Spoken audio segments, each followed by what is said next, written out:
Good afternoon, everybody, and welcome to this Global Government Forum webinar looking at how to make shared services work in the public sector. My name is Richard Johnston, and I'm the Executive Editor of Global Government Forum, which is a media title focused on bringing public and civil servants from around the world, and in today's case, around the UK, together to share best practice. And we're delighted to be joined by Soprasteria as the knowledge partner for today's webinar. And this is a webinar on a very interesting and pertinent topic. All the signs from the government are that the next few years are going to be very tight financially in the public sector, with allocations made to departments and agencies in last year's spending review already being eaten away by inflation. And that's before we see the details of the Chancellor's medium-term fiscal plan, which could, if reports are to be believed, contain further cuts to spending. That's to be published very shortly. In this environment, departments and agencies are going to be looking for ways to make their money stretch further. And shared services is one of the ways that governments have tried to make savings and improve efficiency. Shared services, very broadly, means bringing together some of the core processes of a business, in this case, government departments or agencies, into a single simplified centre to save time, cut back office red tape, and offer better value for money. This can be things like finance, routine procurement and payments, and HR, with the aim of providing a unified service across organisations. It's an approach, though, that has not been without its issues at times. In a 2016 evaluation of the shared services implementation in government at that point, the National Audit Office highlighted that although the programme had made savings, it had not yet achieved value for money. Other studies looking at local government have also found that some cost-saving aspirations have not been met, but other schemes, such as in the NHS, for example, seem to have been more successful. And in March last year, the government updated its own shared services strategy for government with the aim to use lessons from the coronavirus pandemic to make the state more efficient and cost effective.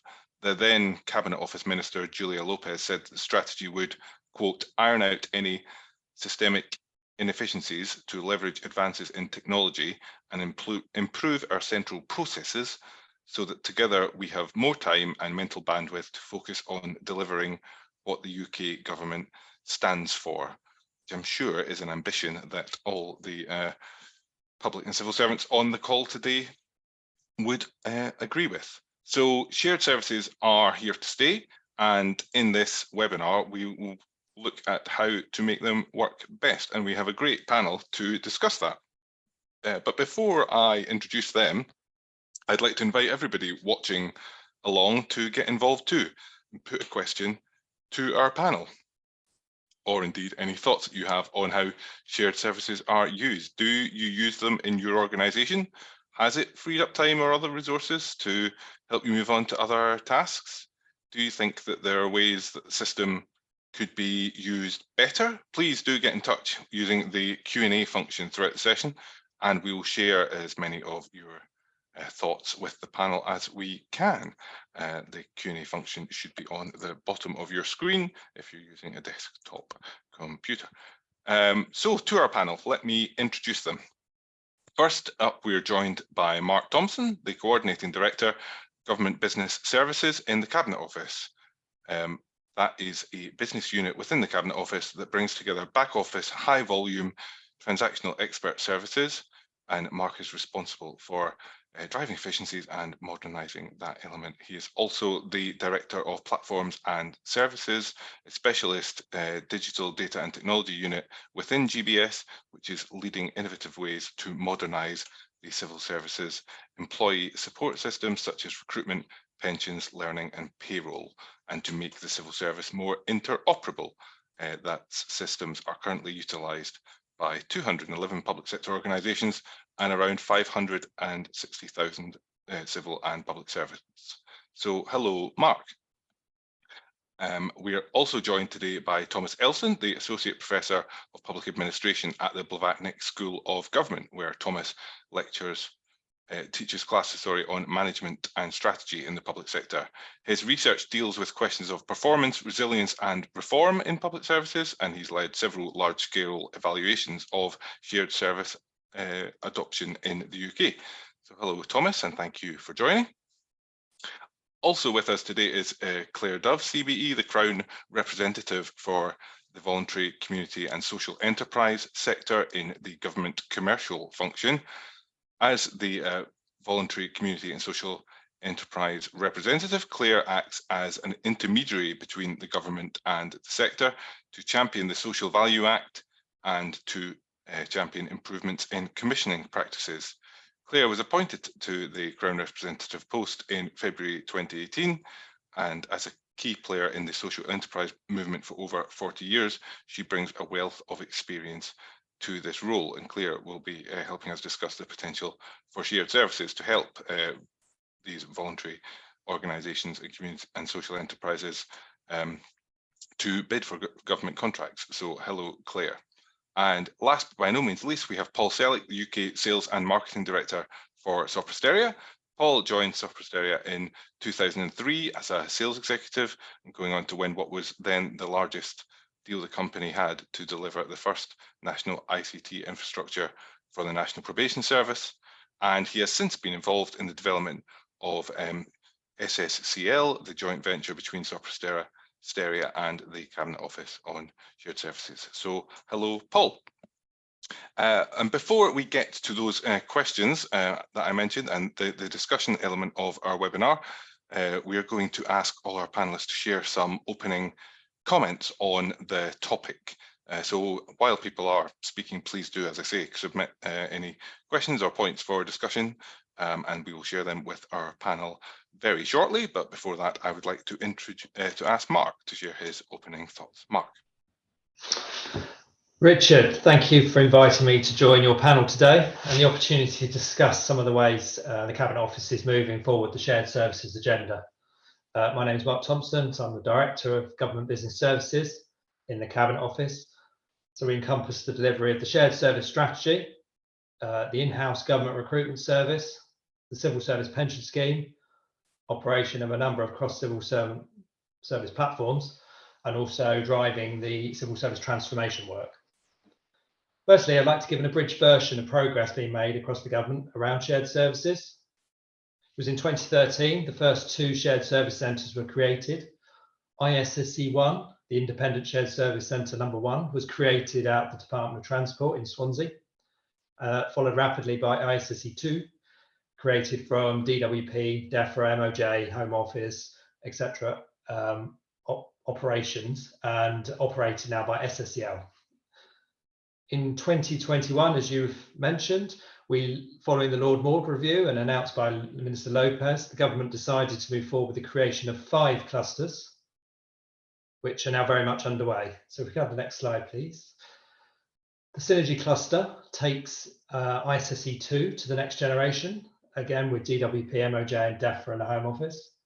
HMRC is taking ISSC1 to the next generation with Department for Transport and the Department for Levelling Up Housing and Communities.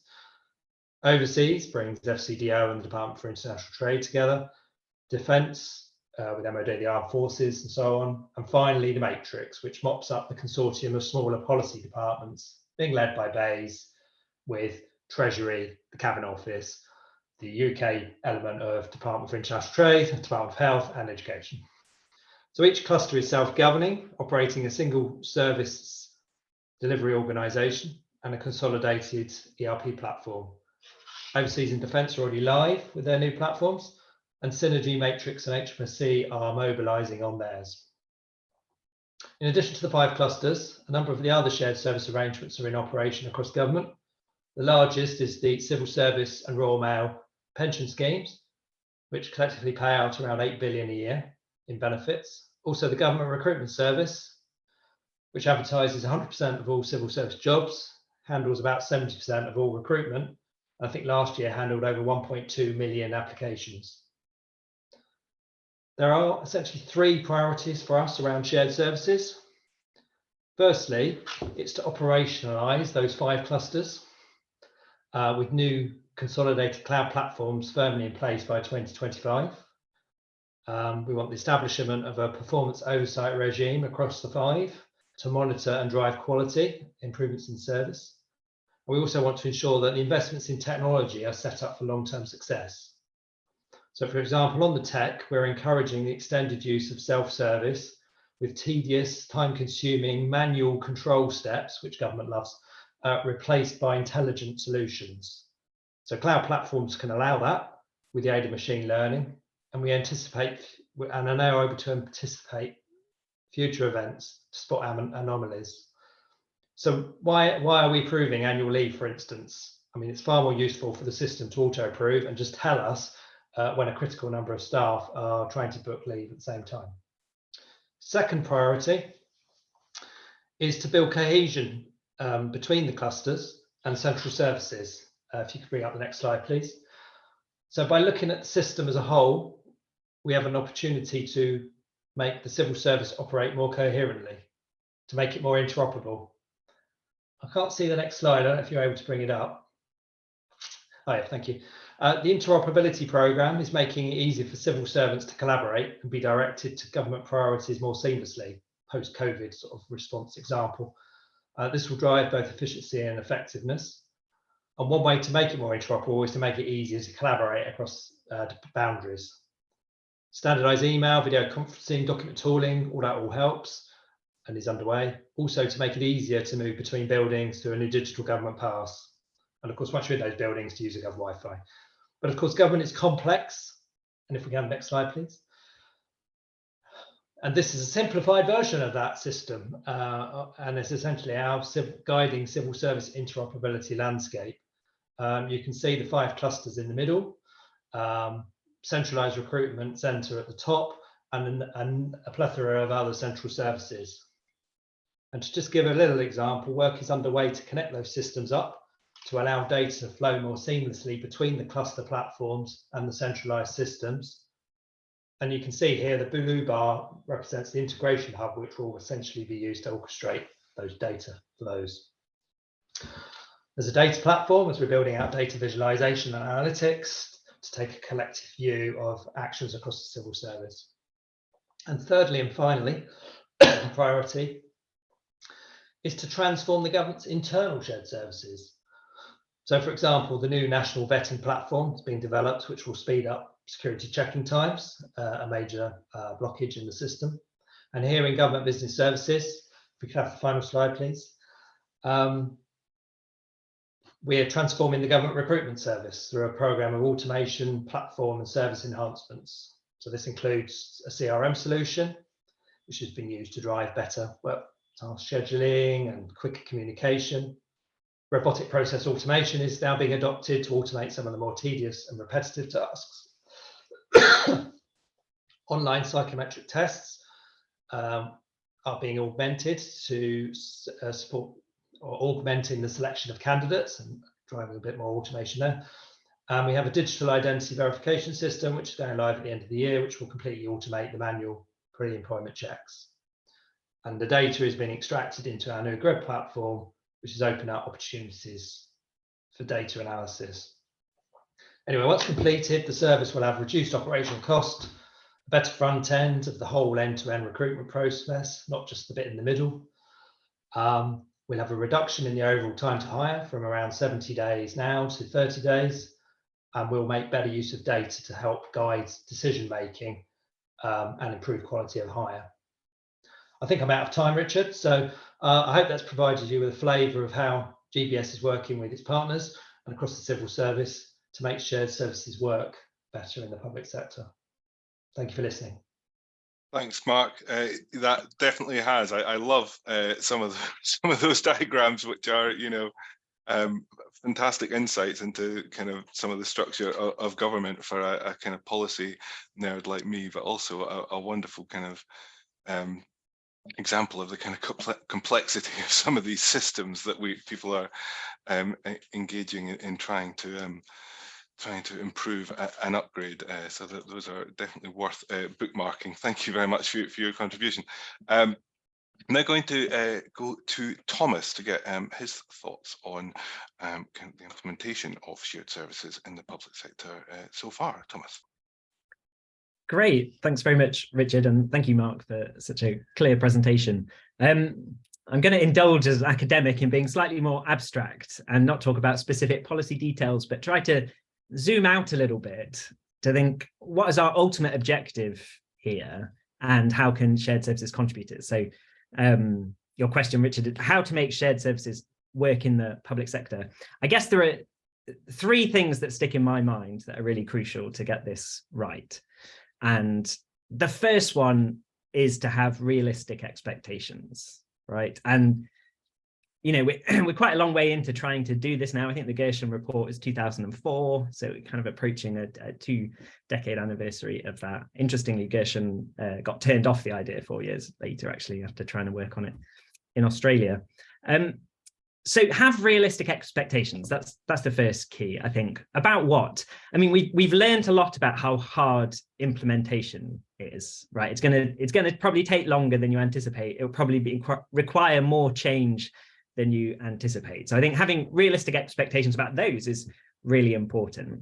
But the kind of dimension that I'm thinking about most is have realistic expectations about how much productivity in organizations is driven by scale. Okay, so scale economies, it's kind of the fundamental idea of shared services, right? That bigger is better. And to a very large extent, right, that is, you know, a very reasonable proposition. The idea of scale economies, as the volume of work increases, the average unit price should come down. But there are some caveats with that, and I think it's worth just thinking about those for a second. Generally, you know, the pace at which the unit cost decreases as scale increases, the pace will reduce over time, right? It will slow down, right? The angle of the curve, the incline changes. And most economists would say there's probably an optimal, and there might even be a point, a kind of increase in size at which actually it goes into reverse and the costs start to increase again, because we know that managing large organizations is really hard, right? You know, really large organizations, we just saw, you know, it's really complicated, really hard. So my kind of ingredient number one to make shared services work in the public sector is have realistic expectations about just how big you want to get, right? Because at some point, the benefits of adding more scale might start to peter out, and the management challenge of managing such a large and diverse operation might increase, right? So number one is realistic expectations. Number two, in my kind of how to make shared services work in the public sector, number two is to think about side effects, right? Beware of side effects. This doesn't apply at all just to shared services. Whenever you make a management intervention in organizations, organizations are what we call highly interdependent systems, or they're tightly coupled systems. You know, if you drop a pebble, there's going to be ripples. Side effects can be really good, right? Unintended benefits that you didn't anticipate in the first place, right? We weren't expecting that to happen, but serendipitously it did, and it was valuable.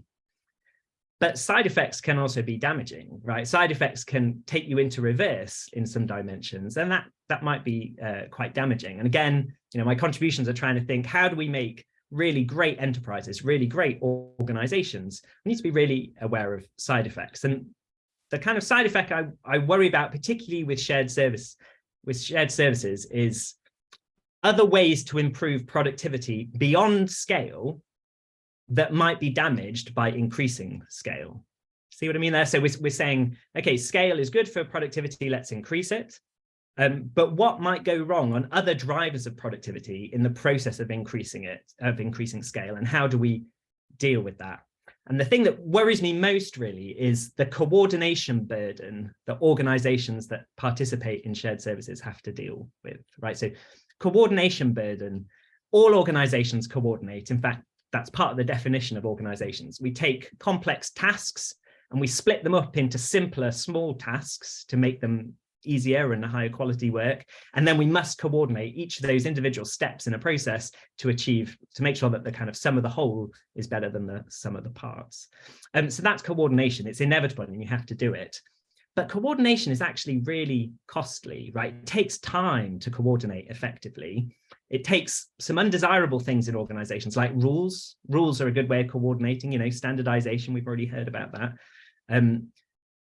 Communication, lots of liaison. These are all necessary to achieve good coordination, but they're resource intensive, right? Coordination takes time. It takes compromise as well. And so again, just thinking on, if you have a very high burden of coordination in the organization, that is probably sapping productivity, right? If you're having to consult a lot of people, abide by a whole lot of manuals, that might be sapping the productivity of the organization, and you're kind of losing some of the benefit you gained from upscaling. So this is why it's so important we think about side effects, right? Not just a kind of unending search for increasing scale, but thinking, what else does a good organization look like, and how do we find the balance? And because of what I said earlier about the cost, you know, the cost benefit of upscaling would gradually decrease. If you're a very large organization already, the benefit to upscaling might still be there, but it might be quite marginal. So in that situation, it's even more vital that the coordination burden isn't big, because you will just wipe out the benefit that you're deriving. So number one, have realistic expectations. Number two, beware of side effects. And number three, and lastly, in my kind of current thinking about how to make shared services work in the public sector, again, it doesn't just apply to shared services, this one, but it's be mindful of the opportunity cost. I sound a bit like an economist today, and I'm actually not, but opportunity cost is, you know, week one, day one lesson in economics. And the idea is we have kind of numerous wants that we can spend our resources on, like numerous things we could do and that we would like to do, but we have scarce resources, right? We have finite resources to spend on doing those things. And the opportunity cost arises because in deciding to devote resources to one of those wants, one of those desires, one of those projects or ways of expending resource, in making that decision, because resources are scarce, we automatically decide not to do something else that is also quite attractive, right? And that's the opportunity cost. We're giving up that path to choose this path. And all of strategic management is really about trying to make the right decision, right? How do you minimize the opportunity cost, right? So one of my fears with shared services, particularly given the time it is taking to do it, the empirical studies that say, you know, certainly in financial terms, it is hard if you're already a large organization to achieve a big financial saving. One of my concerns is, you know, how do we make sure we haven't got a huge opportunity cost in sinking great, you know, amounts of money, brain power, expertise into just one project, when there's probably some other valuable things we could do to improve productivity in organizations, but we can't do them because we're kind of set in one direction. So slightly more abstract than the first presentation, but I hope that's useful. This is kind of how academics think about these kinds of problems. Have realistic expectations about productivity and scale. Be aware of side effects, try to anticipate them. And we know that the most successful shared service programs are the ones that have anticipated them, negative side effects, and done something about it. And number three, beware of the opportunity costs, right? What else do you want to do? Could you spend your resources on? And are you still sure that you want to sink the same amount of resource into doing this? And with that, Richard, I'll hand back to you.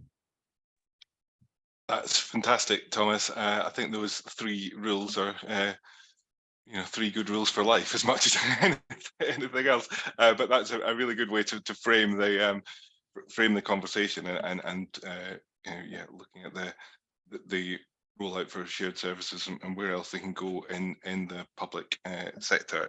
Just want to add before I bring in Claire, add my thanks to Shared Services Connected Limited as the knowledge partner of today's webinar as well, which I should have said in my opening comments. Apologies for that. Yes, I'm going to go to Claire now to get her thoughts from the Crown Commercial Service and the voluntary community sector. Claire. Thanks very much indeed. I'm sorry I dropped off before my Wi-Fi went, but I did get back.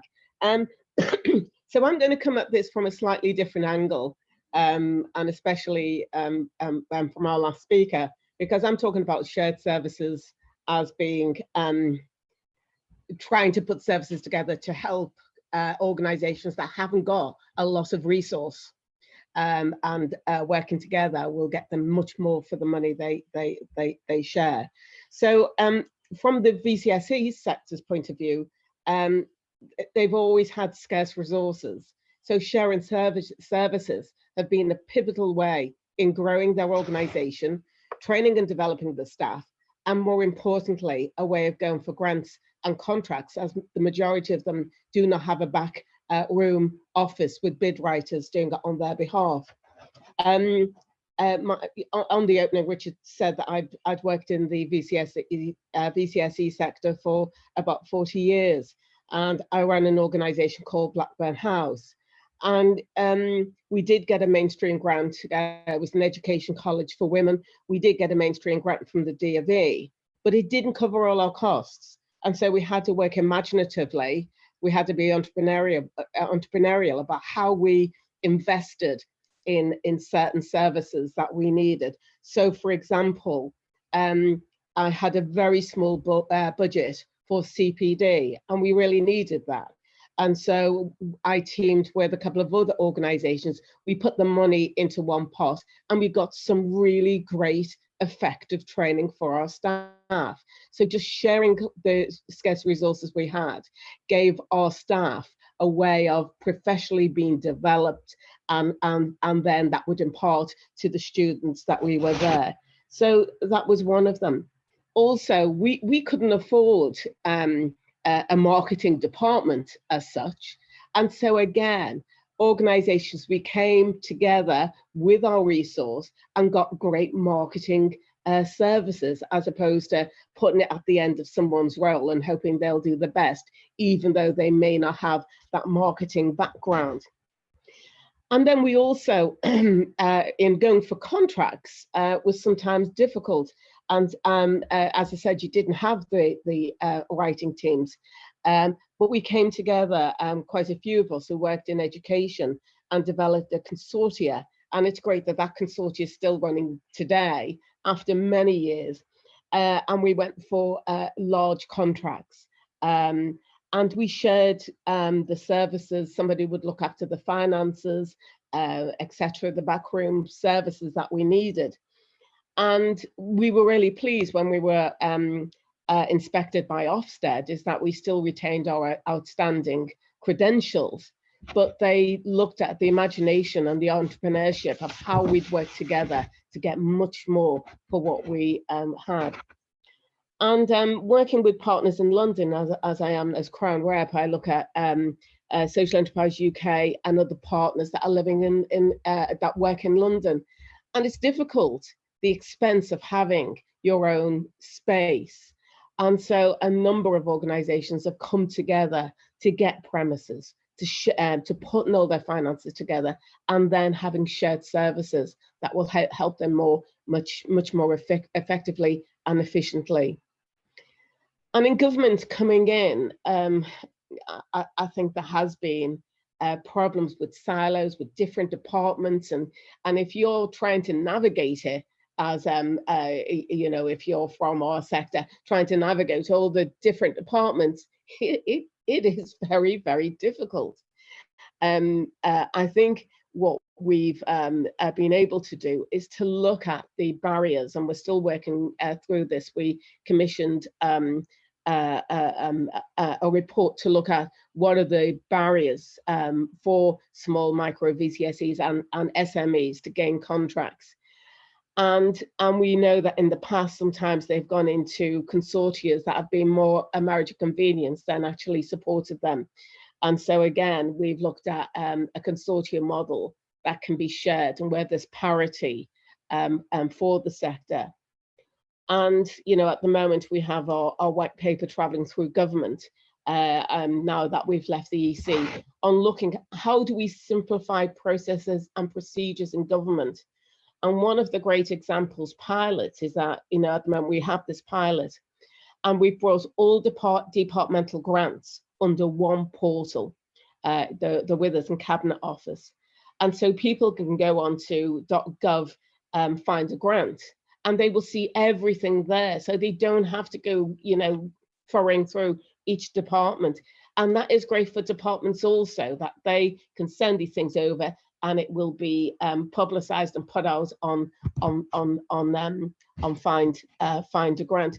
So these are just examples of what you can do with shared services. There's a lot more, but I think, you know, Richard opening remarks about it's going to become even more important for many people, both in the private, public and VCSE sector as we go forward, as we have to deal just with the issues of the utility bills. Many organisations will have to start to look at this. But I'll hand back to you, Richard. Thank you. Thanks very much, Claire.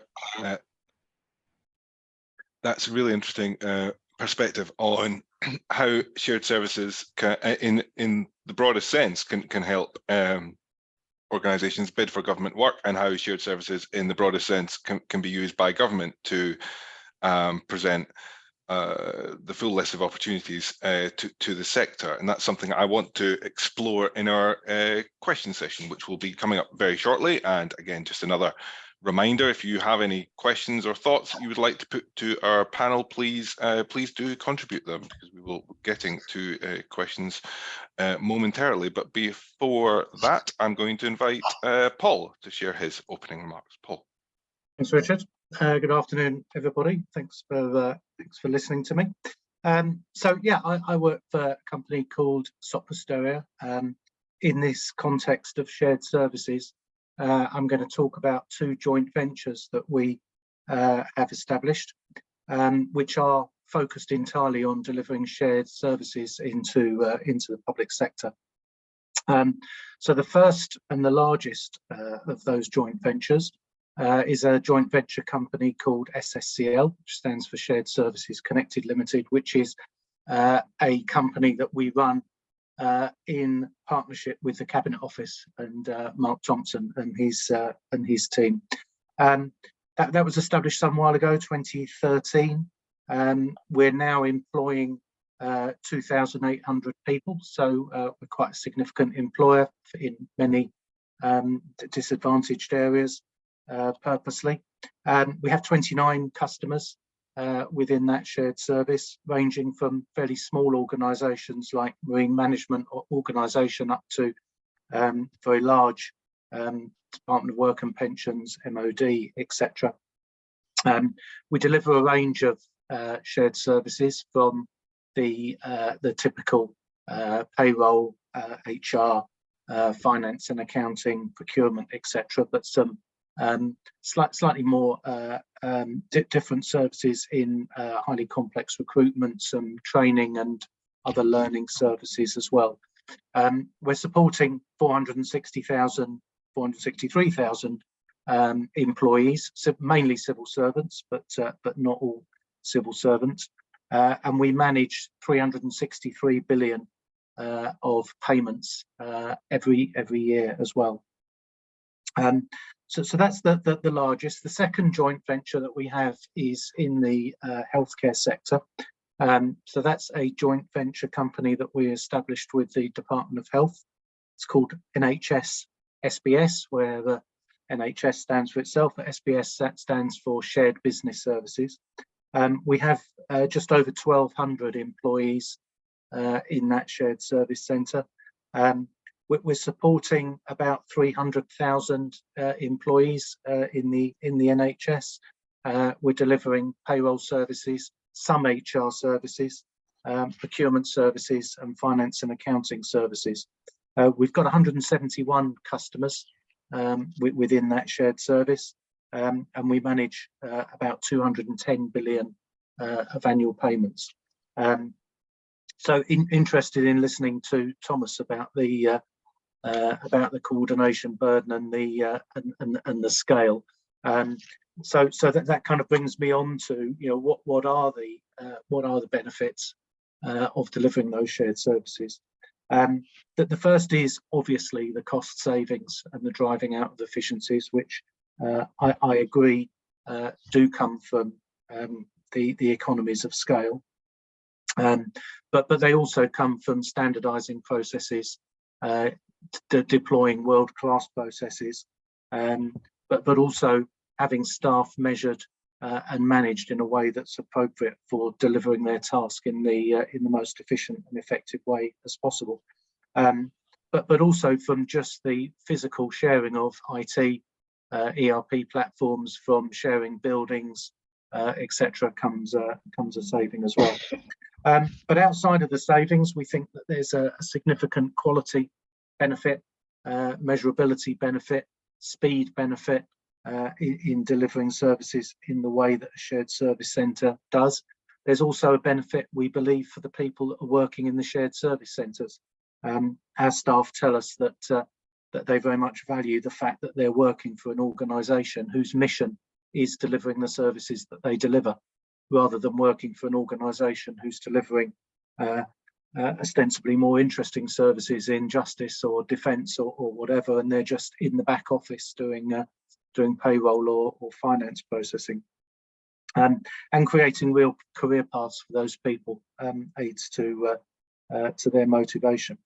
There are challenges. There are definitely orchestration challenges. The big challenge in establishing a shared service centre is driving that standardisation of process and really separating the differences that different customers want and have from those differences that are just centred around, well, we've always done it this way, to differences that are justifiable business differences. So it's a very clearly, if you're the marine management organisation, you're a very different organisation in every single way to the Ministry of Justice, and there are evidential differences in the way that they need to manage their HR processes or their finance processes.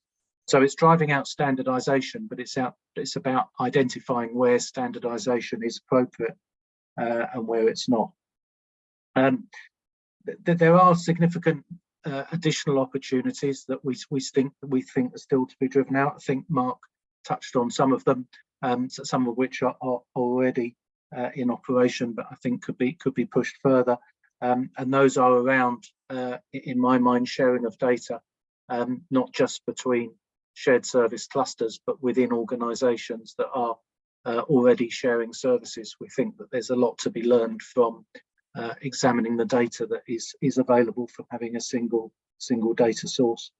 And the other is looking at a more of a standardisation and consolidation of the retained organisations. So it tends to be that shared services that are delivered from a shared service centre are the more transactional elements, and the more strategic elements of the services are retained. We think there is still big benefit to be taken from looking at further consolidation of those elements, either within the retained organisation or in the shared service itself.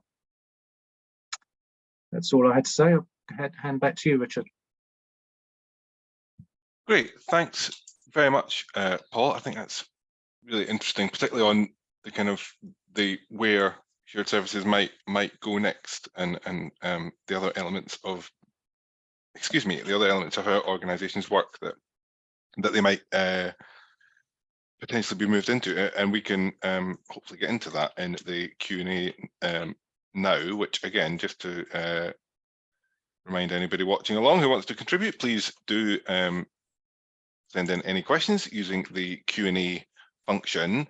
I think I will start by going back to Mark on the question of how do you measure success in shared services? I, as is a journalist often, discussed kind of cost savings at the start of this conversation about whether shared services lead to lower costs for government. But we've heard in the other presentations, I think it's been quite powerful. There are other elements that can come from shared services, both in terms of who's available, who government procurement is opened up to kind of staff satisfaction and things like that.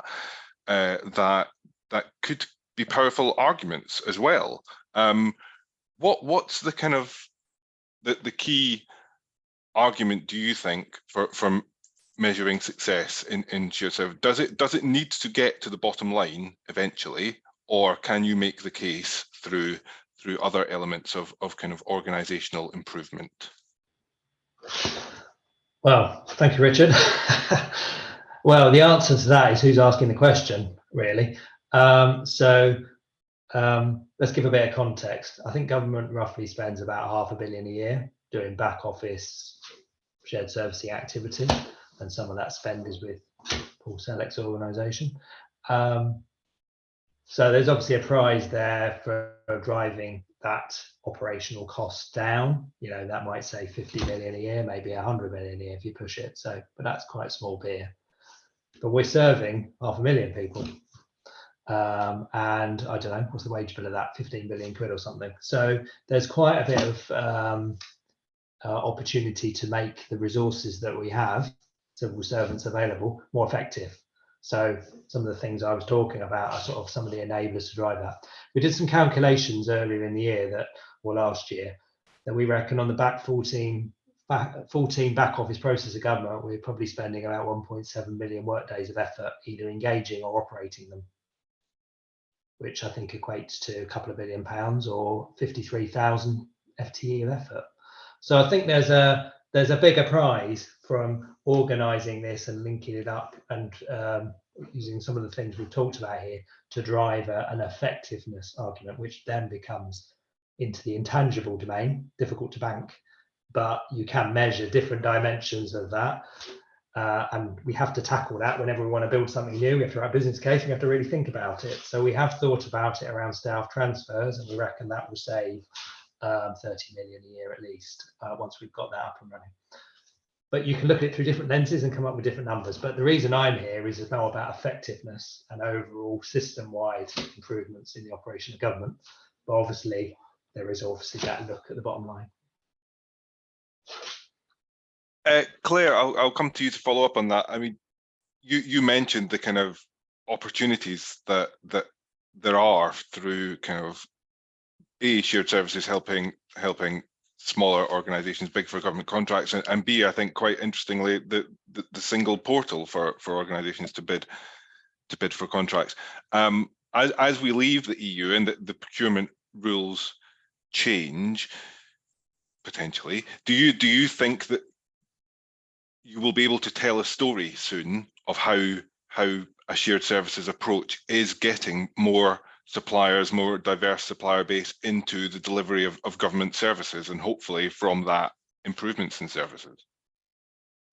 Yeah, Richard, there's a couple of things there. First of all, what I was talking about before was the affordability of being a small organisation and getting a quality service in, which is so important because you want to stretch and develop your staff to offer that great service that you're being paid to provide.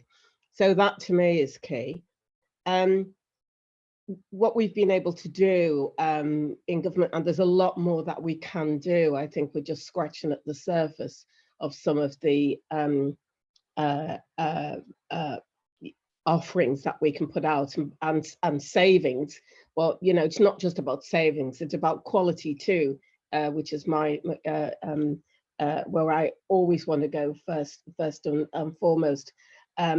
But so what we've been able to do since we've left the EU is that we've been able to ring fence contracts in government for SMEs and VCSEs. So the very small ones who are just starting out on a government contract, we've got an opportunity, and departments are able to put these contracts out to these sectors. We're still really got to ramp this one up. And one of the key policies for government, and since I've come in, it is about that levelling up agenda. So we see, you know, investments or contracts going to areas where it will help improve community outcome, but also, you know, that diversity in terms of geographically, you know, up and down the country. So this levelling up business, you know, getting out as far as possible as you can. And for people to be able, or organizations or businesses to be able to cut the teeth on a small contract and then look maybe at a consortium model to go bigger is a great way of being able to do this. And also one of my utopia moments that I'm hoping for before I finish this role is we have strategic suppliers in government, such as Sophos Stereo, who Paul's on the call today, is that we are able, with our consortium model, to maybe get some major charities and social enterprises, some of them who are very, very large, covering, for example, sports centres, the whole of London, or transport systems, for them to become strategic suppliers. So we do get that diversity of, within what we do in government, which is something that we really would like to see. Yeah, I really like that ambition. That's a great ambition to get community organisations up to the scale of strategic suppliers in terms of how they work with government. Thomas, I'll come to you, thinking of your kind of three points. I've already lambasted myself and our fellow journalists for always looking at this through the prism of cost, but I think to some extent organisations do too. But is that the wrong way to be looking at it? Would it be better to look at shared services as, you said be aware of the side effects as one of your 3 points. Shared services succeed if they reduce the side effects of other areas of policy. They succeed if they join up solutions as the kind of primary metric of success, rather than wondering so much about cost. Yeah, I mean, it's a great question. I think, what we want shared services to do is deliver better performing organizations that they're serving, right? That's a difficult thing to measure, though. So that's why we end up looking at some of the other things that we're discussing. I think it's a great idea to look at user satisfaction. I think that's a good thing to do. I think with quality, though, you can also look at some more objective measures alongside user satisfaction. So we've just done a study in local government that looks at speed of processing and accuracy of processing, as well as cost, right? And to do this, the ideal way to do it is you have a group of organizations that do shared services, you have a group that don't, so you can compare. You want metrics that are the same in both those groups of organizations and that are the same over time. And that's the really difficult bit, because one desirable side effect of shared services is often that your management information becomes much better once you've adopted shared services, right? I think that's a really, really positive thing to have. But this study we did in local government, we managed to have exactly that ideal set of metrics. Before adoption, after adoption, same metrics, no change in how they're measured. Group of councils, about 40% of them that do shared services on this particular transactional activity, 60% of them that don't. And we look at it over time, and that kind of gives you the most robust you can do without doing, randomized controlled trials, which is not possible in this context. And Paul, to come to you then, is cost always the key metric from your point of view, or do you want to look broader when you're kind of working with clients on these things? We definitely want to and must look broader. So definitely when we're bidding for work, cost tends to be a big element of the evaluation criteria, and therefore something that we need to achieve the requisite level of savings. But quality in all its aspects would normally be more than 50% of the evaluation. And to Claire's point, we're seeing more and more of a need to demonstrate that we're bringing in the third sector, bringing in SMEs, employing people in from disadvantaged areas and so on into our service in order to achieve those marks. But from the business that we've got, we have 3 clear measures outside of cost savings to our clients, and of course profit for our company. And those measures are the contractual service levels that we obviously need to measure and report on. But we also do customer satisfaction surveys. We use a net promoter score system. So we do that every year, sometimes more than every year, and compare year on year how users feel about the service, whether or not there were service savings being achieved, whether or not the service levels in the contract are being met. Do people actually enjoy the service? And then within our staff base, as I talked about a bit before, so we use a Great Place to Work measure, and we definitely see the satisfaction of our own staff as another key measure of the success of the shared service centre.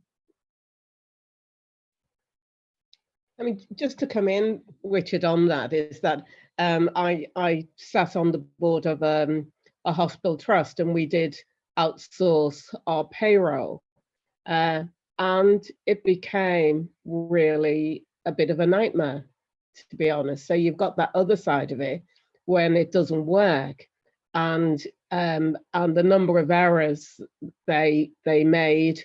We lost money because people were overpaid, some people were underpaid, and they had a number of clients, a number of hospital trusts that they provided the service for, and they left. We all had to leave in the end to go and bring it back in house.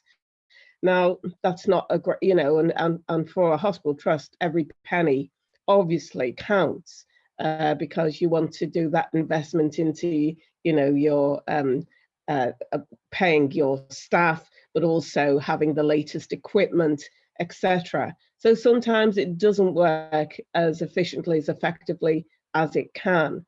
And I think sometimes organizations that provide shared services really have to look at how many clients they have, and if they're able to offer a qualitative service as a result of that. But I mean, sometimes it works perfectly well.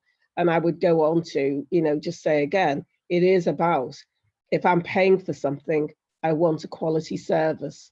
I want something that, we put our money into, because it's the best way of delivering. Thank you. It's that question of scale again, I guess, and I'll broaden that out and put it to Mark, and go around the panel again, because it also links into what Paul was saying about identifying where standardization is appropriate in organizations and where they can kind of stick to their kind of bespoke processes with good reason. How do you view how organizations balance their kind of operational independence with shared services? Do you get a lot of pushback from departments and agencies that want to keep their bespoke way of doing things, or is everybody kind of signed up to moving towards a kind of sharing model? That's a good question. So actually, there isn't naturally an inclination, I think, for organizations to want to work together. They might want to do things like this, share ideas, but that isn't a natural state of affairs. And I think for reasons that Thomas set out very clearly, it's an organizational challenge, even within organization, even within one business unit, teams don't necessarily want to work together. So that's a classic human thing. I think the key to make a success is to have something good to start with. You can start small and build out, but if you've got a service offering that's clear, that's compelling, it draws people in. So that's how you generally persuade people to join. It's quite difficult when you're trying to create these things through big bangs, force everyone together, which we did with ICC2. But ultimately, we still built out from what was already in the infrastructure. So that's where you build the momentum, and we've done that with civil service jobs. We started off with 10, we had 20, and now we've got 211 organisations using the platform. And once they see the service offering and what's available, they go, well, actually, we can't be bothered to spend millions of pounds building our own, and we realise this is complicated and you're doing it. So you've got to have that investment and build out from something to create that compelling offer. And then to make that compelling, you need to have all the quality components of the service. You need to have service level agreements, clarity on what you're doing. You've got to have a positive vision about where it's going, and so on and so forth. And where we fail to do that, noise takes over, and the forces of dissociation kick in. But where we do it well, it drives its own. And funny enough, in the current environment with sort of previous Prime Minister's announcement about civil service cuts, but also the general direction around driving efficiency, that just drives that force back towards using shared services, because people can go, we can get that off our books now, we can get that off our books. But in order for that to play out, you've got to have somewhere credible and desirable to put them. That's a really good point about civil service jobs. As somebody who finds a lot of their news stories and leads on job adverts on civil service jobs, it's very exceptional to find a job that isn't posted on civil service jobs nowadays. You slightly click on it and you go, why is that not on civil service jobs? So that is a great example of how organisations have signed up to that single portal. Paul, I did want to come back to you on the point about that you raised in your comments about identifying where standardization is appropriate and where kind of bespoke processes can be done. I mean, obviously you're from a shared services provider, so like I presume you're often trying to get organizations to move towards shared processes, shared services. But how do you kind of mediate that? Are there times where you have said, okay, yeah, I appreciate you, that'll need to remain a standalone process, or kind of, and how are those conversations conducted? How do you get to whatever the steady state is in the end? I think it is very much mediation, as you as you just said. So we have defined what we believe to be the optimum operating models for all of the shared services that we deliver, and the only way of getting to the most optimal version of that model for any particular customer is to do the work, and the customer has to commit to doing the work with us, which is actually quite a significant piece of work. I think we recently did last year an exercise with quite a large government department, and I think it was about 160 odd workshops needed to be conducted, and to need to be conducted with the department fielding the right level of seniority of people who understand their business in those workshops, and engaging with it in an open way, and to work through each process and to work through the optimum model, and to really challenge where that's different to the way that it's done today, and to really challenge why it needs to be done in that way. And that was actually quite revealing going through that exercise, that we started off with a hell of a lot of things, probably most things that couldn't possibly be changed anywhere near to optimal. And we ended up with actually very few of those things being left on the table as having a justifiable business reason why they couldn't be. But it is really about putting that, it's about starting off with that optimum model and having the right facilitation process, but it really is about putting the effort in, not just from the shared services supplier, but from the customer to working through each aspect. And Thomas, we've spoken previously about elements of this in our own kind of conversations about how shared services is something of a change from the previous prevailing orthodoxy of kind of the Next Steps program of the 1980s, that was all, and early 90s, it was all about empowering organizations, giving them full control over kind of all elements of their kind of front office and back office functions, and I'm a bit of a Next Steps nerd, I have to say. So it's a very interesting contrast. Where do you think organizations stand in terms of, you know, you've studied these shared services programs? They're willing to give up some of that autonomy that they perhaps once had if they think the benefits are worth it, or are there often organizations that are kind of wary to go down this road?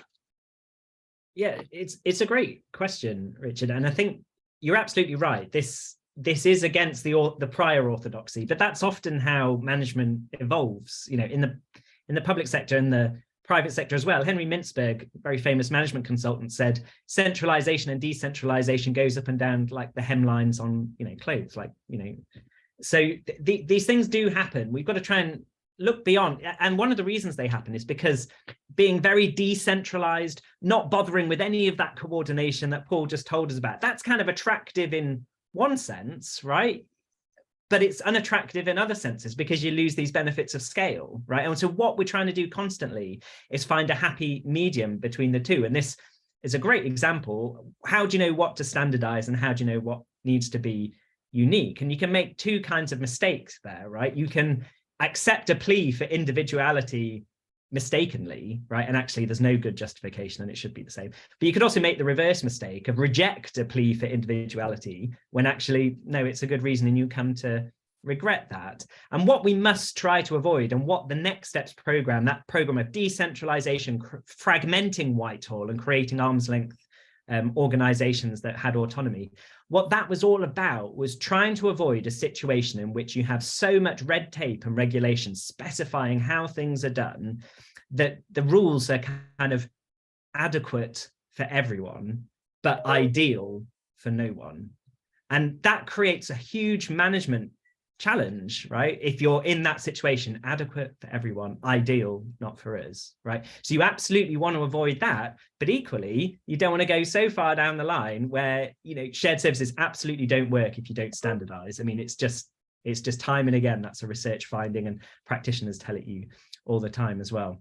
So yes, it does go away from the old orthodoxy. Lots of people would say that orthodoxy of decentralization went far too far. For example, I think in around 1992, departments got, you know, the right to set their own terms and pay scales and stuff. And an unintended consequence, a side effect of that, was departments competing with one another for civil servants on different grades. And we're kind of left with the legacy of that now. So, but at the time, that was a deliberate decision. It was felt absolutely the right thing to do. So it should make us think a little bit today, when we think this is absolutely the right thing to do, why might, you know, we be slightly mistaken? Why might that not be what we think in 10 years' time after some experience? If anybody else wants to come in on that, either raise your hand virtually or raise your hand physically, because I think that's a really interesting point. But if not, we'll move the conversation on to probably towards its conclusion. So if anybody has any questions that they want to share, please do submit them now. This is heading rapidly towards your last chance to do so. But I wanted to follow up on some elements of the contributions we've heard in terms of measuring success and timeframes for measuring success. I mentioned the National Audit Office evaluation that in my opening remarks. In researching my opening remarks today, I realized there is a updated National Audit Office evaluation of shared services, very imminent. I think it said autumn 2022, so it could be any day now, I think. So that will take another look at this. But I mean, Mark, how do you measure success, and what time frame do you look to when you think about checking that we're, as kind of Thomas says, that we're on the right path? Are there markers between now and 2025, 2027, whatever time frame that you would choose, that you look at to say, yeah, this is going the way we want it to, and that we'll reach the benefits that we wish? Right, yeah, the NAO report I have seen, and it's making its way out, I believe, probably beginning of November, based on what I've seen as review timelines. There you are, that's an exclusive. Thank you very much. You heard it, yeah, front page. Right, well, look, NAO tend to look closely at business case and things like that. So there's been a process of business cases going through Treasury, that's how this thing's funded, etc. So I'd imagine the assessment and the time frame is pretty much set out in those business cases, and they will, I'm not going to give any numbers, but I'll give you enough sensational headlines. But there's some, you know, some big numbers that are potentially in there in terms of cost, but they take time. Yeah.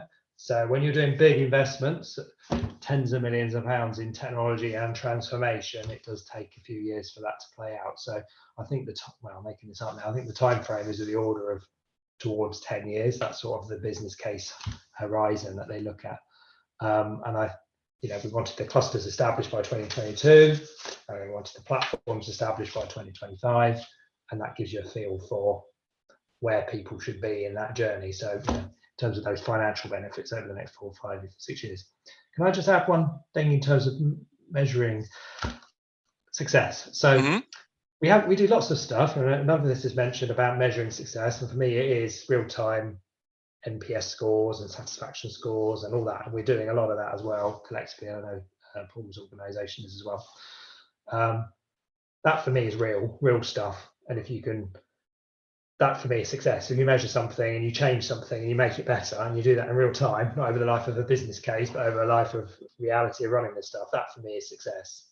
If you have to do a business case, 5-year program of work to get to an outcome, that's what we may be looking at holistically, but that's not for me success. And the final thing I'd just say, in terms of working in shared services for over a decade, I've got 3 things that I kind of look for in this. So it's like a maturity curve. The first thing is we bring everyone together. It can be big and messy, could be small and organic, but essentially you're bringing people together. It's all quite messy, but lots of services and systems are brought together. Then the second phase is transformation, big spend on a consolidation exercise. That cost profile's high, benefit profile's there. But really where I think we are, where I would see success, is getting to that third stage, which is where you've transformed out a lot of the nonsense and it's running quite streamlined. And what you're left with is an organisation that's really poised, agile and responsive to what the business challenge is. And if your organisation can respond to that and solve business problems, that's why we're business services, not shared services. That for me is the real success of what we're trying to achieve here. And the quicker you can solve a problem, how many people speak Ukrainian? Can we redeploy them onto this problem around the world? We've got this big issue here, COVID. Can we pull the data scientists out and put them onto this problem? It's the government response to that, looking at it through a government lens, but it's how we respond to that, I think, is the ultimate measure of success. That's a really really good framing. I enjoy that, and I'm going to go around the rest of the panel to get some closing thoughts, perhaps using Mark's maturity curve analogy as a framing device.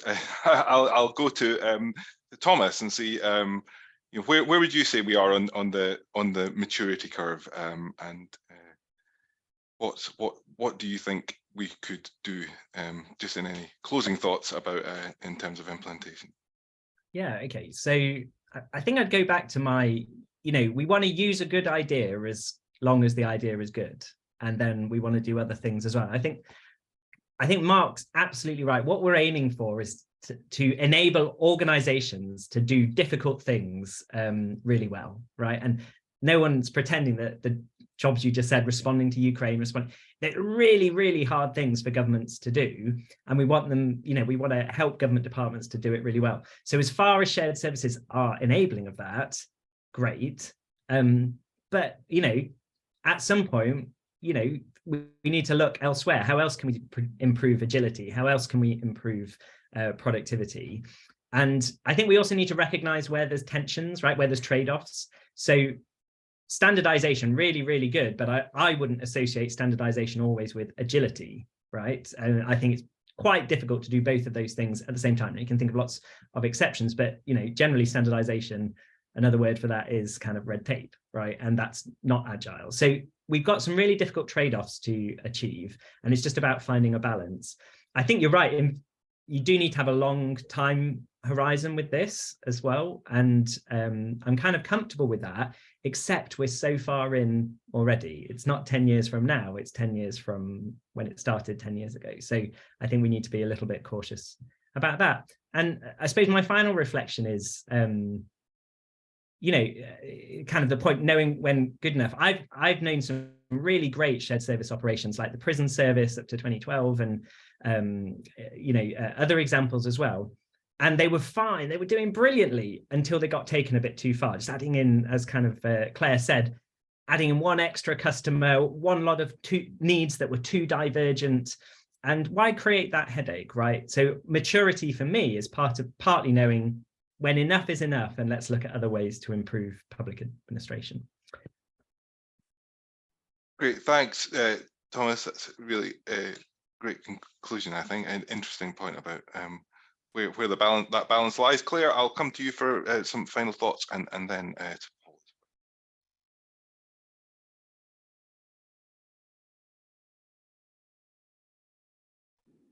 Sorry, my Wi-Fi is really playing up, so I'm coming in and out all the time. So hopefully you'll be able to hear me. I think, you know, it is about coming together to look at services in a way that supports your organization. You know, in my examples of the VCSE sector, where it's been an imperative. So if you've got to, you know, have management information services and really technical people to do that kind of work for you, then, you know, you may not have the be able to afford that. So coming together with others is a way of overcoming that. I think that I am an advocate of shared services because I've seen how they can work exceptionally well. And although I gave that a small example before about the NHS one, I think that's when it gets so large that the organisation is not able to give the service it needs. It should be giving, and that's when organisations start to lose money.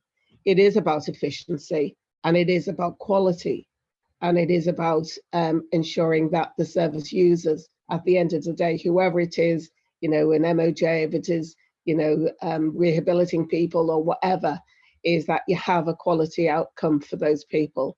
And the bonus is obviously making savings as a result of that. Thank you very much, Paul. I'll come to you for your final thoughts. Yeah. So in terms of that maturity curve, I mean, obviously we've talked about the cost savings and the quality improvements, and obviously as an ongoing drive to improve costs by reducing them and improve quality by increasing quality levels. But I think, yeah, we really need to be focusing on the next generation of shared services as really driving interoperability between those organisations that are part of the shared service.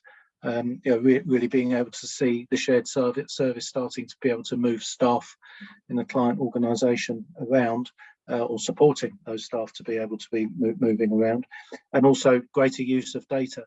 You know, we've got greater and greater tools and ability to crunch huge amounts of data. So really using that data to drive decision making amongst organisations that are taking part in the shared service, to see where best practice is from other organisations, and challenging themselves on why they're not able to adopt that themselves. Excellent. A really good note to end on. Their data is a whole other webinar, and indeed one that we often visit. So that's an angle I think we would do well to explore later. But that is where I will bring today's session to a close. Thank you very much to all of our panel for joining us today, and to everybody for watching along. And thanks to Shared Services Connected Limited, SSCL, for joining us as our knowledge partner today. Everybody watching along will receive a recording of this session in the next few days, and there will be a report on the Global Government Forum website in the next few weeks too. Before that, though, there'll be a survey popping into your inbox round about now to get your thoughts on today's session. It would really help me and the team here at Global Government Forum to make sure that we're providing the best possible content for you all, if you were able to complete that. And any ideas for topics that you would like us to cover in future webinars as well would also be welcome. That makes my job a lot easier. So please do contribute those as well.